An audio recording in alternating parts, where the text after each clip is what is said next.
Episodio número 3125.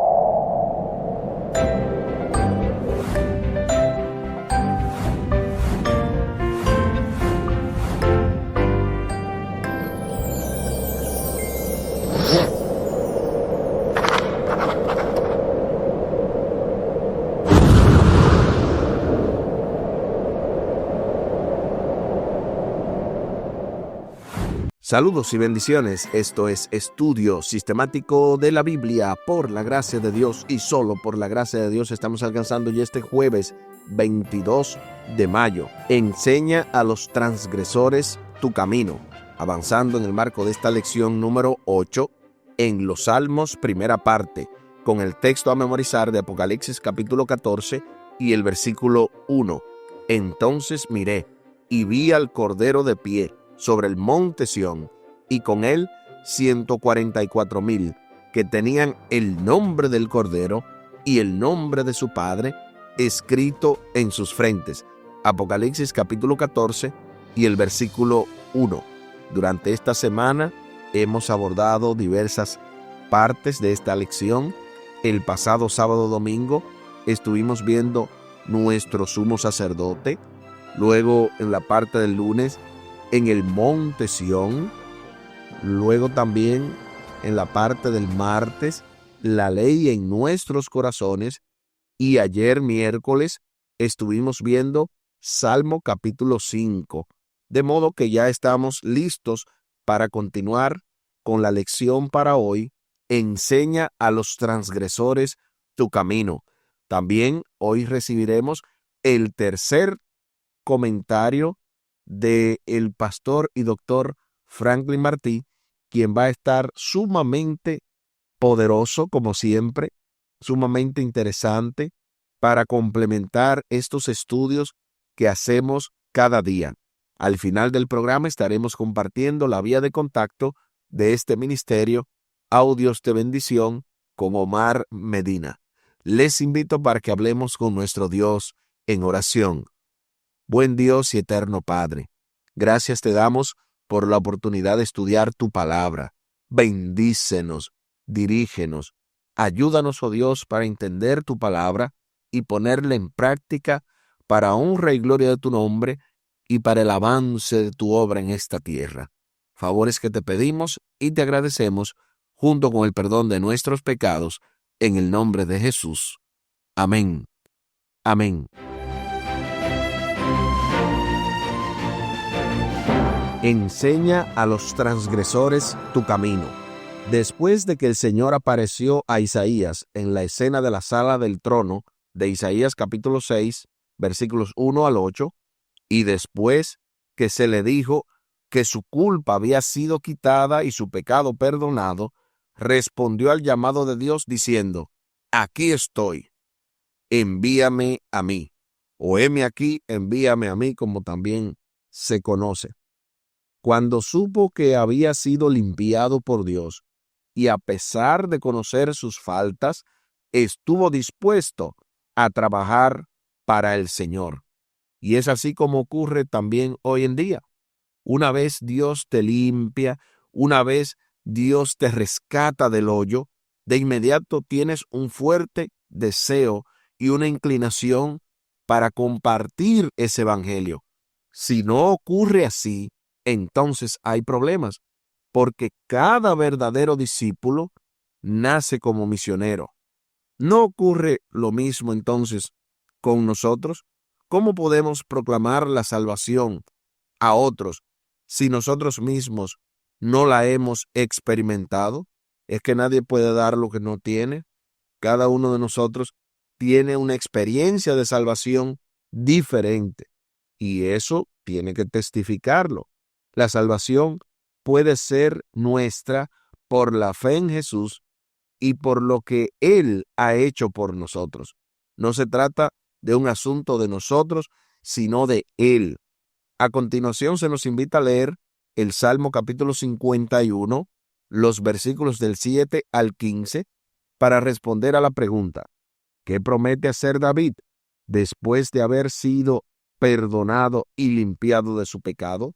Ya me imagino que usted sabe la respuesta, pero aún así, acompáñame a la lectura de la santa palabra de Dios. Salmo capítulo 51, versículos del 7 al 15. Purifícame con hisopo y seré limpio. Lávame y seré más blanco que la nieve. Hazme oír gozo y alegría, y se recrearán los huesos que has abatido. Esconde tu rostro de mis pecados y borra todas mis maldades. Crea en mí, oh Dios, un corazón limpio y renueva un espíritu recto dentro de mí. No me eches de delante de ti y no quites de mí tu Santo Espíritu. Vuélveme el gozo de tu salvación y espíritu noble me sustente. Entonces enseñaré a los transgresores tus caminos y los pecadores se convertirán a ti. Líbrame de homicidios, oh Dios, Dios de mi salvación. Cantará mi lengua tu justicia. Señor, abre mis labios y publicará mi boca tu alabanza. Ahí está lo que dice Salmo capítulo 51, los versículos del 7 al 15. Ahora sí, respondamos a la pregunta: ¿qué promete hacer David después de haber sido perdonado y limpiado de su pecado? Aquí escribí: David promete enseñar a otros los caminos del Señor, cantar alabanzas y proclamar la justicia y misericordia de Dios. Esta respuesta refleja que el perdón divino inspira testimonio y servicio. Si no ocurre así, entonces hay un problema. Eso escribí yo. ¿Qué escribiste tú? Y es que no hay otra cosa. David, así como Isaías, así como cada persona que se encuentra con Dios y Dios perdona su pecado, es natural entender eso. Ser llamado a la presencia de Dios es, en última instancia, ser enviado al mundo con una misión. En su sabiduría, Dios ha comisionado a los redimidos para servir como su vocero principal en favor de un mundo caído. El impacto de su pueblo en la tierra se hará sentir poderosamente en algún momento. Apocalipsis 18:1 establece y dice que su llamado final, dirigido al planeta caído, iluminará al mundo entero. Noten lo que dice Apocalipsis capítulo 18, versículo 1. Después de esto vi a otro ángel descender del cielo con gran poder, y la tierra fue alumbrada con su gloria. Noten que el fuerte pregón, el último mensaje de amonestación al mundo que para muchos de nosotros está siendo dado, ese es el mensaje previo a la venida de Cristo. Es el mensaje que completa de paso la última profecía que estamos esperando, la profecía de que el evangelio sea predicado a todo el mundo y entonces venga el fin. Por eso el énfasis.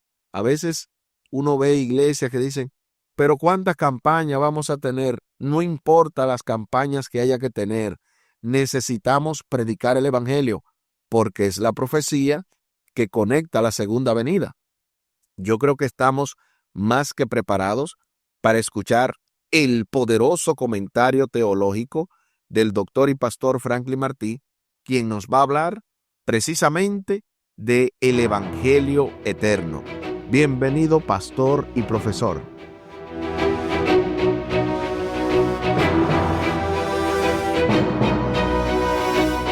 El Evangelio eterno debe estar basado y fundamentado en Cristo Jesús. Este debe ser el principio, el medio y el final de la esencia de la predicación. Cuando nosotros basamos el Evangelio eterno en la bestia y en su imagen, en el cuerno pequeño, lo que trae es mucho sensacionalismo. Claro, sí debemos predicar de la bestia, de la imagen de la bestia, del cuerno pequeño, claro que sí. Sin embargo, hacerlo de forma cristocéntrica. Que Cristo sea el centro, porque Cristo es nuestra salvación, nuestra redención, nuestra esperanza. Hay muchos que hablan tanto del cuerno pequeño, de la bestia y su imagen, que han perdido de vista a Cristo Jesús. Están llenos de sensacionalismo y todo lo ven con un mensaje cuernocéntrico. Y esto no es lo que se nos manda en la Biblia. Nuestro mensaje no es basado en la bestia, no es bestiacéntrico, no es basado en el cuerno pequeño. Nuestro mensaje es cristocéntrico. Cristo debe ser el todo en todo en nuestro mensaje.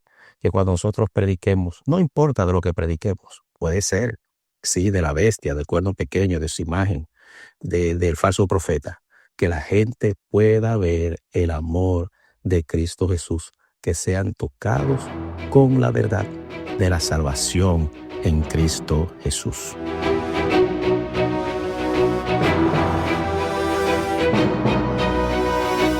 Gloria sea nuestro Dios. Muchísimas gracias, pastor, por este tremendo comentario. Muy de acuerdo de que hay muchas predicaciones sensacionalistas, o como yo le digo, predicadores bestiales, que solo hacen énfasis en los elementos aleatorios de la profecía, cuando lo más importante es, como dijo usted, el personaje principal, Cristo Jesús, que Él sea el centro. Incluso ahora mismo se está popularizando la secta en República Dominicana llamada los rabacucos, que son un ejemplo de predicadores bestiales que hablan más del diablo que de Cristo, más del infierno que del perdón de Dios, y así sucesivamente. Muy diferente a la predicación adventista, que aunque habla de la bestia, del cuerno pequeño o del juicio, siempre Cristo está en el centro como nuestra única esperanza. Eso hacemos nosotros como adventistas del séptimo día. Sí, lo malo de esto es, lo bueno de esto es lo malo que se está poniendo. Es una predicación como agridulce, que te decimos la verdad, pero también te hablamos de la esperanza. Es una predicación balanceada, no solamente inclinada en que te vas a perder y te vas a condenar. Ese tipo de predicación no ayuda en lo absoluto. A continuación también se nos comparte una cita del libro El Camino a Cristo, dentro del capítulo 9, titulado El gozo de la colaboración, y específicamente la página 78 y el párrafo 3 en el formato electrónico. Noten lo que dice esta poderosa cita. Tan pronto como uno acude a Cristo, nace en el corazón un vivo deseo de dar a conocer a los demás cuán precioso amigo ha encontrado en el Señor Jesús. La verdad salvadora y santificadora no puede permanecer confinada en el corazón. Si estamos revestidos de la justicia de Cristo y rebosamos de gozo por la presencia de su Espíritu, no podremos quedarnos callados. Si hemos probado y visto que el Señor es bueno, tendremos algo que decir a los demás. Como Felipe, cuando encontró al Salvador, invitaremos a otros a que se acerquen a Él. Eso es lo que dice esta cita del Camino a Cristo, dentro del capítulo 9, el gozo de la colaboración, y específicamente la página 78 y el párrafo 13. Y es que con una cita como esa, al menos debemos saborearla un poco. Noten que el énfasis es el mismo que estamos mencionando desde el principio de la lección. Enseña a los transgresores tu camino.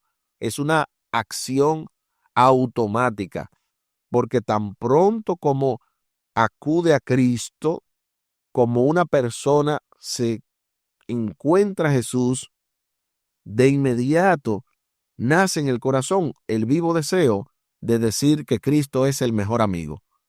Y eso, obviamente, es un asunto que no puede ser confinado en el corazón, como dice esta cita. Si estamos revestidos de la justicia de Cristo va a haber un gozo, va a haber una presencia santa de su Espíritu y no podremos quedarnos callados, como dice esta cita. No podremos permanecer en silencio cuando hay almas que perecen en el pecado. Automáticamente vamos a tener como Felipe a otros amigos diciéndole cuán precioso Salvador es nuestro amado Señor Jesucristo. Los mensajes de los tres ángeles de Apocalipsis 14 se basan en el Evangelio eterno.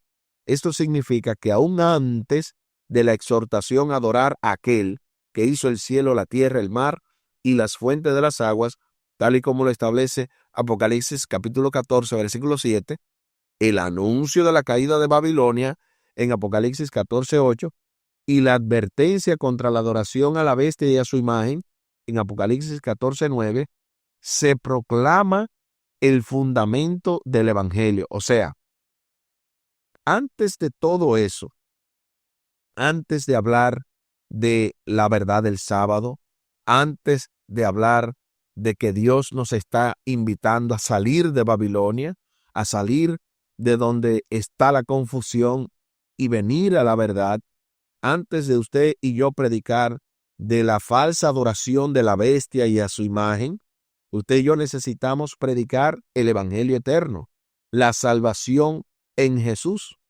Las advertencias y los mensajes de los tres ángeles no son otra cosa que la esperanza y la confianza que los voceros de esos mensajes tienen en Jesús y en lo que ha hecho por ellos.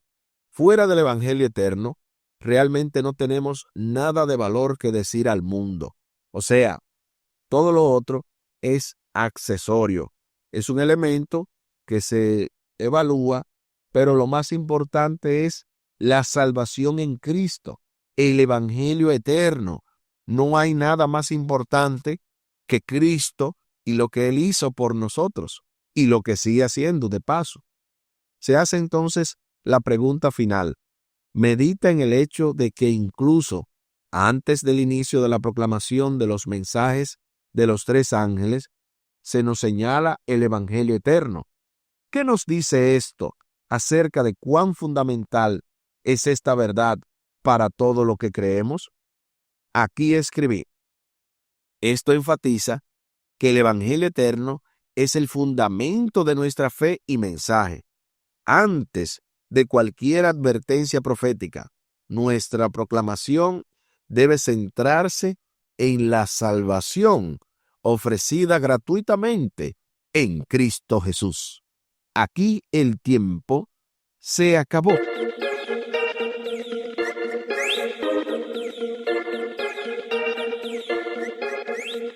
¿Qué hemos aprendido en el día de hoy?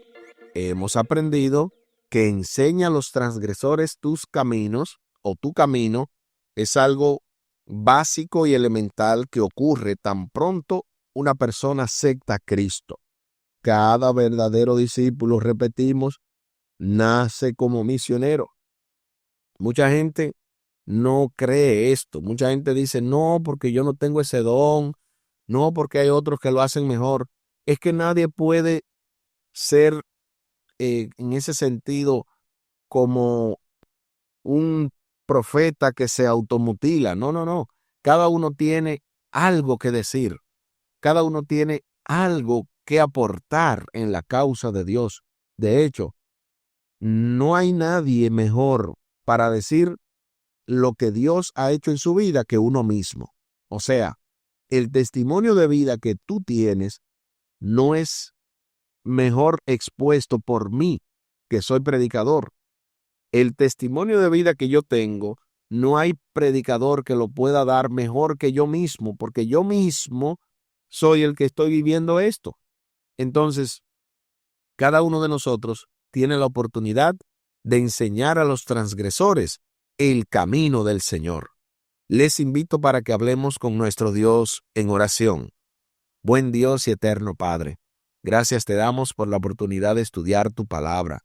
Bendícenos, dirígenos, ayúdanos, oh Dios, para poder predicar tu evangelio, para poder enseñarle a los transgresores tu camino y que de esa manera nuestra familia, nuestros amigos, compañeros de trabajo, de estudio, en fin, todas las personas que nos rodean puedan encontrar en Jesús su único y suficiente Salvador.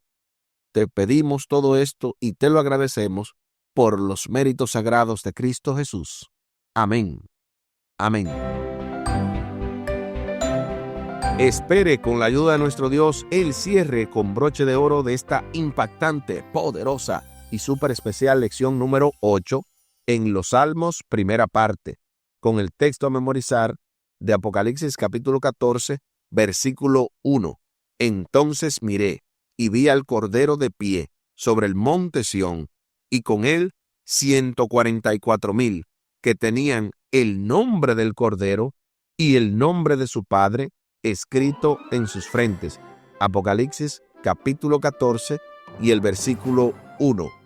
Y tal y como lo habíamos mencionado al principio del programa, compartimos la vía de contacto de este ministerio Audios de Bendición con Omar Medina.